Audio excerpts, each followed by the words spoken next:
Police station வர காவேரி விஜயை பார்த்து ரொம்ப ஃபீல் பண்ணுறாங்க. இன்னொரு பக்கம் பசுபதி அண்ட் ராகினி உங்களுக்கு சிரிப்பாக இருக்குது காவேரியை பார்க்கும்போது. இன்னும் வாழணும், அப்போ தான் ரொம்ப சந்தோஷமாக இருக்கும் அப்படின்னு பேசிக்கிறாங்க.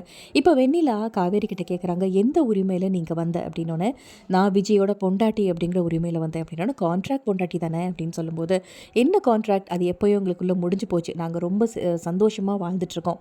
உனக்கு அதை பற்றி நான் வந்து சட்டப்படி கல்யாணம் பண்ணியிருக்கேன், அதுவும் ரிஜிஸ்டரும் பண்ணியிருக்கேன். அப்போ நான் தானே ஒரு பொண்டாட்டி அப்படின்னு. நீ என்ன என்கிட்ட சொன்ன, நீனே விஜயை கல்யாணம் பண்ணிக்கோ, நான் ஒதுங்கிக்கிறேன் அப்படின்னு தானே சொன்னேன் அப்படின்னு வெண்ணிலா சொன்னாலும் அப்படி சொல்லலை. நீ வேணா போய் விஜய் கிட்ட பேசு, விஜய் ஒத்துக்கிட்டா கல்யாணம் பண்ணிக்கோ, இடையில நான் வரமாட்டேன் அப்படிங்கிற மாதிரி தான் சொன்னேன். சும்மா மாறி மாறி பேசாத அப்படின்னு சொல்ல, இப்போது சார் ஒரு விஷயம் யோசிச்சு பாருங்க, வெண்ணிலாவோட அப்பா அம்மாவை விஜய் சொல்லி தான் கொலை பண்ண சொன்னாங்க அப்படின்றது உண்மையாக இருந்துச்சுன்னா, இப்போ வரைக்கும் வெண்ணிலா ஏன் விஜயை கல்யாணம் பண்ணிக்கிறதுக்கு துடிக்கணும்?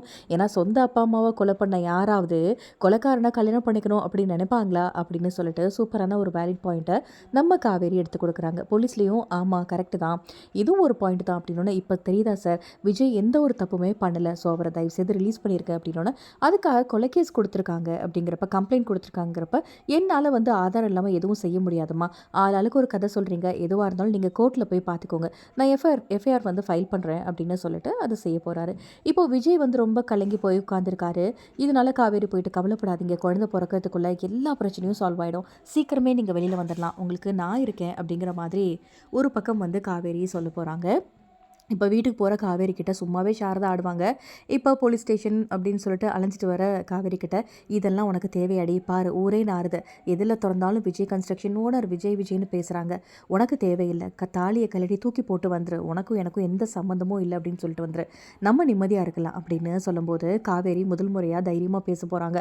இது என்னோட வாழ்க்கை, இதை என்ன பண்ணணும், எப்படி என்னை காப்பாற்றிக்கணும்னு எனக்கு தெரியும், உங்கள் வேலையை நீங்கள் பாருங்கள் அப்படின்னு காவேரி சொல்ல போகிறாங்க. இதில் அந்த அப்கமிங்காக நடக்க போகுது. அடுத்து என்ன ட்விஸ்ட் எல்லாம் இருக்க போகுது அப்படிங்கிறத வெயிட் பண்ணி பார்க்கலாம். இந்த வீடியோ பிடிச்சிருந்தால் லைக் பண்ணுங்கள், இந்த மாதிரி அப்டேட்க்கு நம்ம சேனலை சப்ஸ்கிரைப் பண்ணுங்கள். Be positive and thank you.